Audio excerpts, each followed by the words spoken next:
প্রিয় দর্শক, সাজ্জাদ কাদির স্বাগত জানাচ্ছি। এই মুহূর্তে আমাদের চ্যানেলে কথা বলতে চাই শেখ হাসিনা দেশে ফিরলে পূর্ণ নিরাপত্তা। শেখ হাসিনা যদি বাংলাদেশে ফেরেন তবে কি তিনি পাবেন পূর্ণ আইনি নিরাপত্তা? আর বিশ্বসেরা অলরাউন্ডার সাকিব আল হাসানকে নিয়ে তথ্য উপদেষ্টা হঠাৎ কেন বললেন তিনি একজন নষ্ট পচে যাওয়া মানুষ? রয়টার্সকে দেওয়া সাকিবের সাম্প্রতিক সাক্ষাৎকার, শেখ হাসিনার বিচার প্রক্রিয়া এবং সচিবালয়ে সরকারের এই বিস্ফোরক অবস্থান নিয়ে আজকের এই মুহূর্তের বিশেষ সংবাদ বিশ্লেষণ। বাংলাদেশের রাজনৈতিক ও ক্রীড়াঙ্গন দুই অলিন্দেয়ে এখন তুমুল আলোচনা আর তর্ক বিতর্ক। একদিকে সাবেক প্রধানমন্ত্রী শেখ হাসিনার দেশে ফেরা ও তার বিচার প্রক্রিয়া, অন্যদিকে জাতীয় দলের তারকা ক্রিকেটার সাকিব আল হাসানের নিরাপত্তা ও তার সাম্প্রতিক বক্তব্য। আজ মঙ্গলবার সচিবালয়ে অনুষ্ঠিত এক সংবাদ সম্মেলনে সরকারের অবস্থান পরিষ্কার করেছেন প্রধানমন্ত্রী তারেক রহমানের তথ্য ও সম্প্রচার বিষয়ক উপদেষ্টা জাহিদুর রহমান। সাকিব ও শেখ হাসিনাকে ঘিরে দেওয়া তার মন্তব্য রাজনীতি ও সংবাদ মাধ্যমে নতুন আলোচনার ঝড় তুলেছে। সংবাদ সম্মেলনে শেখ হাসিনার বাংলাদেশে ফেরত আসার প্রক্রিয়া এবং তার নিরাপত্তা প্রসঙ্গে সরাসরি কথা বলেন তথ্য ও সম্প্রচার উপদেষ্টা। তিনি অত্যন্ত স্পষ্ট ভাষায় জানান, শেখ হাসিনা যদি বাংলাদেশে ফেরেন তবে তাকে পূর্ণ নিরাপত্তার সাথে আনা হবে। শুধু নিরাপত্তাই নয়, দেশের বিদ্যমান বিচার প্রক্রিয়ায় একজন নাগরিক হিসেবে তিনি যেসব অধিকার পাওয়ার যোগ্য তার পূর্ণ অধিকারী তাকে দেওয়া হবে এবং তিনি তা ভোগ করবেন। উপদেষ্টা জাহিদুর রহমান বিচারিক সমতা ও আইনের শাসনের বিষয়টি জোর দিয়ে ব্যাখ্যা করতে গিয়ে একটি তাৎপর্যপূর্ণ মন্তব্য করেন। তিনি বলেন, বিচার ব্যবস্থার মূল ভিত্তি হলো নিরপেক্ষতা। তার ভাষ্যমতে এখানে বিভৎস অপরাধীও তার আইনগত অধিকার পাবেন, সেটা শেখ হাসিনাই হোক আর সাকিব আল হাসানই হোক। এই বক্তব্যের মাধ্যমে তিনি পরিষ্কার বার্তা দিতে চেয়েছেন যে অপরাধের মাত্রা যত বড়ই হোক না কেন, দেশের প্রচলিত আইনি কাঠামোর ভেতরে প্রত্যেকের বিচারিক ও আইনগত অধিকার সুরক্ষিত থাকবে। এতে যেমন কোনো শিথিলতা দেখানো হবে না, তেমনি কাউকে অধিকার থেকে বঞ্চিত করা হবে না। আলোচনার দ্বিতীয় অংশে আসে বিশ্বখ্যাত ক্রিকেটার সাকিব আল হাসানের বিষয়। সম্প্রতি আন্তর্জাতিক সংবাদ মাধ্যম রয়টার্সকে দেওয়া এক সাক্ষাৎকারে সাকিব আল হাসান বাংলাদেশে নিজের নিরাপত্তা নিয়ে শঙ্কা প্রকাশ করেছিলেন এবং বেশ কিছু মন্তব্য করেছিলেন। আজ সচিবালয়ে সাংবাদিকদের পক্ষ থেকে সাকিবের সেই বক্তব্য ও নিরাপত্তার বিষয়ে প্রশ্ন করা হলে তথ্য ও সম্প্রচার উপদেষ্টা জাহিদুর রহমান আর কোনো দ্বিধা না রেখে কঠোর প্রতিক্রিয়া জানান। তিনি সাকিবের খেলোয়াড়ি পরিচিতি স্বীকার করলেও তার ব্যক্তিত্ব ও নৈতিক অবস্থান নিয়ে কড়া মন্তব্য করেন। উপদেষ্টা বলেন, সাকিব আল হাসান ক্রিকেট মাঠে একজন ভালো খেলোয়াড় হতে পারেন, কিন্তু ব্যক্তিগত ও রাজনৈতিক নৈতিকতার দিক থেকে তিনি একজন নষ্ট পচে যাওয়া মানুষ। দর্শক, আপনি কি এই মতের সাথে একমত? সাকিব আল হাসান কেমন নষ্ট, কেমন পচে যাওয়া মানুষ? প্রধানমন্ত্রীর একজন উপদেষ্টা ওনাকে এভাবে নষ্ট ও পচে যাওয়া মানুষ বলতে পারেন কিনা সেটি প্রশ্ন। সাকিব আল হাসান বাংলাদেশের গর্ব, বিশ্বসেরা অলরাউন্ডার একজন। বিশ্বের সব নামি দামি ক্রিকেট অলরাউন্ডারের নামের তালিকার সাথে সাকিব আল হাসানের নাম জড়িয়ে থাকে। আমি ছোট্ট একটা উদাহরণ দেব যে বাংলাদেশে এই সাকিব আল হাসান কত জনপ্রিয়। এই যে 5 আগস্ট দিল্লির এফসিসি ক্লাবে যে শেখ হাসিনার সংবাদ সম্মেলন হয়েছিল, সেই সংবাদ সম্মেলনটি সাকিব আল হাসানের সোশ্যাল মিডিয়া ফেসবুক পেজ থেকেও লাইভ করা হয়েছিল। আমরা যে মুহূর্তে ভিডিওটি নির্মাণ করছি সেই মুহূর্তে সাকিব আল হাসানের সোশ্যাল মিডিয়া পেজে যখন চোখ রাখছি তখন আমার চক্ষু ছানাবড়া হয়ে যাচ্ছে।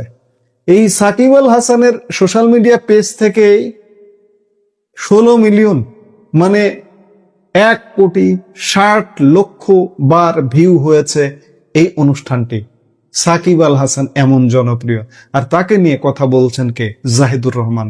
আপনারাই বিবেচনা করুন।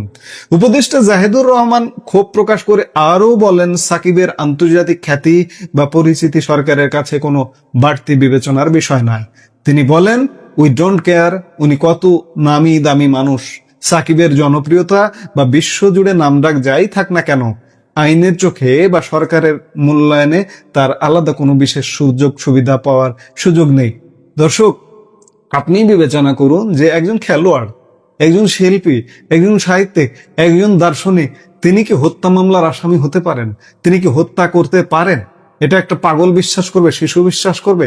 সাকিব আল হাসানের নামে মিথ্যে হত্যা মামলা দেওয়া হয়েছে, আর তারই ছাপাই গাইছেন প্রধানমন্ত্রী তারেক রহমানের উপদেষ্টা জাহেদুর রহমান। আপনারাই বলুন কি বলতে চান, বলতে চাইলে কমেন্টে আপনারা বলে যান। রয়টার্সে দেওয়া সাকিবের বক্তব্যকে কেবল ব্যক্তিগত ক্ষোভ হিসেবে দেখছে না সরকার। উপদেষ্টা জাহিদুর রহমান সাকিবের এই বক্তব্যকে সরকারের বিরুদ্ধে একটি সুপরিকল্পিত অপপ্রচার হিসেবে চিহ্নিত করেন। তিনি তীব্র ভাষায় বলেন, এসব ফালতু কথা উনি বলেন সরকারকে কিছুটা চাপে ফেলার জন্য। সাকিবের বাংলাদেশে আসা ও মামলা মোকাবেলার বিষয়ে কথা বলতে গিয়ে উপদেষ্টা বলেন, সাকিবের বিরুদ্ধে যেসব আইনি প্রক্রিয়া বা মামলা রয়েছে তা এড়ানোর কোনো সুযোগ নেই।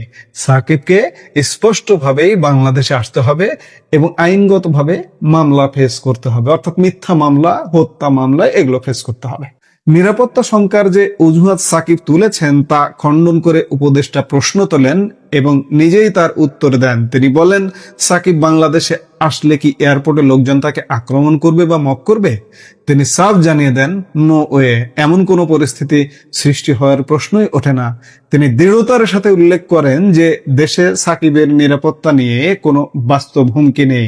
রয়টার্সের মতো আন্তর্জাতিক গণমাধ্যমে তিনি যা বলেছেন তার প্রতিটি কথায় মূলত বর্তমান সরকারের ভাবমূর্তি ক্ষুণ্ণ করার জন্য একটি প্রোপাগান্ডা বা অপপ্রচার ছাড়া আর কিছুই নয়। আবারও বলবো দর্শক, আপনারা কি এই জাহিদুর রহমানের সাথে একমত? দেশে কি মব হচ্ছে না? দেশে কি মব হয়নি গত 2 বছরে? ইউনূসের আমলে হয়েছে, আজকে বিএনপি সরকারের আমলেও সেটি হচ্ছে। আজ মঙ্গলবার সচিবালয়ে অনুষ্ঠিত সংবাদ সম্মেলনে তথ্য ও সম্প্রচার উপদেষ্টা জাহিদুর রহমানের এই বক্তব্য এটি প্রমাণ করে যে সরকার শেখ হাসিনার বিচারিক সুরক্ষা এবং সাকিব আল হাসানের আইনি জবাবদিহিতা উভয় ক্ষেত্রে কঠোর ও নীতিগত অবস্থান বজায় রাখছে। একদিকে সাবেক প্রধানমন্ত্রীর বিচার প্রক্রিয়ায় শতভাগ আইনগত নিরাপত্তা ও অধিকার নিশ্চিত করার প্রতিশ্রুতি, অন্যদিকে দেশের অন্যতম শীর্ষ ক্রীড়াবিদের মন্তব্যকে সরাসরি প্রোপাগান্ডা হিসেবে বাতিল করে তাকে মামলার মুখোমুখি হওয়ার বার্তা বাংলাদেশের রাজনৈতিক ও সামাজিক প্রেক্ষাপটে অত্যন্ত গুরুত্ব বহন করে। বাংলাদেশ ও ভারতের দর্শক সহ এই উপমহাদেশের রাজনীতি ও খেলাধুলার খবরাখবর যারা অনুসরণ করেন তাদের জন্য এই ঘটনাটি অত্যন্ত তাৎপর্যপূর্ণ। বিশ্বমঞ্চে সাকিবের বক্তব্য এবং তার বিপরীতে সরকারের এই চাঁছাছোলা জবাব পরিস্থিতিকে কোন দিকে নিয়ে যায় তা এখন দেখার বিষয়, এবং সরকারের বক্তব্যেও কিছুটা চেঞ্জ এসেছে বলে মনে হচ্ছে। কারণ সরকারের পক্ষ থেকে সরকারের কেউ কেউ বলবার চেষ্টা করছিল যে শেখ হাসিনা দেশে ফেরা মাত্র তিনি অ্যারেস্ট হবেন, তাকে এয়ারপোর্টে অ্যারেস্ট হবেন, আসা মাত্র তাকে ফাঁসিতে ঝোলানো হবে ইত্যাদি নানা রকম সরকার এবং রাজনৈতিক দলগুলো এমন কথাবার্তা বলছিল বাংলাদেশে এখন যারা রাজনীতি করছে। কিন্তু উপদেষ্টা জাহেদ বললেন শেখ হাসিনা পূর্ণ আইনি সুরক্ষা, নিরাপত্তা সবকিছুই পাবেন, এমনকি সাকিব আল হাসানও সেটি পাবেন।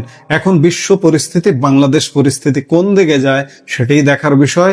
এই মুহূর্তের ভিডিও থেকে বিদায় নিতে চাইছি, দেখা হবে পরবর্তী ভিডিওতে। সে পর্যন্ত ভালো থাকুন।